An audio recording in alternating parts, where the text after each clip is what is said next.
Well, it's time now here on France 24 for a tour around today's world newspapers. It's our international press review, and I'm joined for that by France 24's Elena Casas Montañez. Good morning to you, Elena. Morning, now we're going to start off looking at Libya and the relationship between various Western countries and the Gaddafi regime.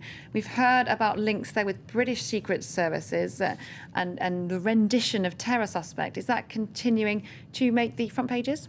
There's a slew of new revelations about that in today's British press, most of them very embarrassing for particularly Tony Blair's British government and the links that they had with Gaddafi at that time. Probably the most explosive is in here in the Telegraph, which is the testimony of Abdel Hakim Belhaj, who is now in charge of the anti-Gaddafi troops in Tripoli, but who says he was detained by the CIA in Thailand in 2004 as a result of a British tip-off. He had apparently applied for asylum in Britain and let the embassy there in Thailand know that he would be going, and he was then dragged off that flight and arrested. So he says that British security services must have tipped the CIA off. He says he was then tortured in detention and interviewed by British intelligence agents whom he told that he had been tortured, and he said not only did they do nothing about that, but they also then arranged for him to be sent to Tripoli and imprisoned there by Gaddafi, where he was also tortured. Now, this is his own testimony, but it is backed up by some letters that were found in the former office of Gaddafi's foreign minister, Moussa Koussa, including one from an MI6 agent who the paper believes is Sir Mark Allen, the former head of counter-terrorism in Britain, which says, "We congratulate you on the arrival of Mr. Belhaj. It was the least we could do for you." Which it's a highly embarrassing tone if that document seems to be quite a strong piece of evidence, if that document is real, that British intelligence agents did indeed not only get information from people who were tortured under Gaddafi, but actually send them to him. Yes, yeah, absolutely. That could prove very embarrassing for various people in the British establishment.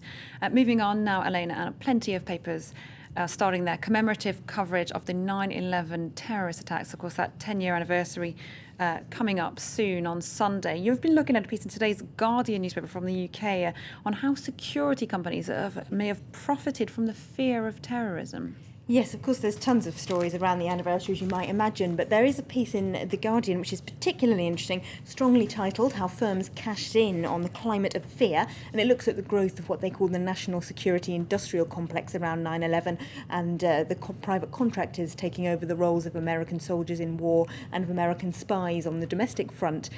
Now, the most famous cases of this were, of course, the security companies that operated in Iraq, famously like Blackwater, which was forced to change its name after a checkered human rights record. But they say that's by far not the full extent of the amount that the war on terror has been privatised by the US. They say there's 250,000 Americans who have top-secret national security clearance, and private firms working in this area have more office space than 10 Pentagons in Washington, D.C. Which itself is huge. So it really is. Sounds like very big business there. Yes, the paper also talks to psychologists about how different companies exploited the fear felt by Americans to sell them different products, including cars, after people became afraid of air travel, and look at some of the rather stranger consequences, like apparently the fact that 1,600 Americans died in car accidents in late 2001, making journeys they would otherwise have been made by plane.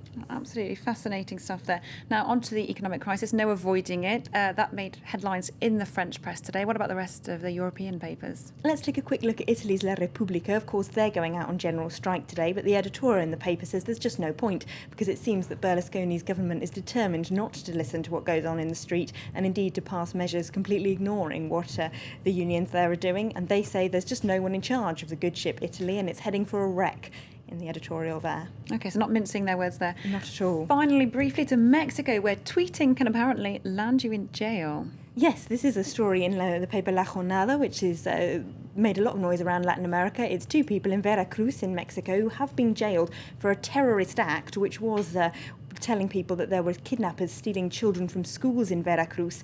Now, that's obviously a little bit irresponsible, and it did cause panic in a city where there is already an epidemic of kidnapping. But the paper says they were just trying to warn people, and the local government there is putting itself on the same level as Gaddafi when it jails people for what they say on Twitter. Okay, very interesting development there, new technology and the war on drugs. Thanks very much indeed, Elena Casas Montañez, for that international press review.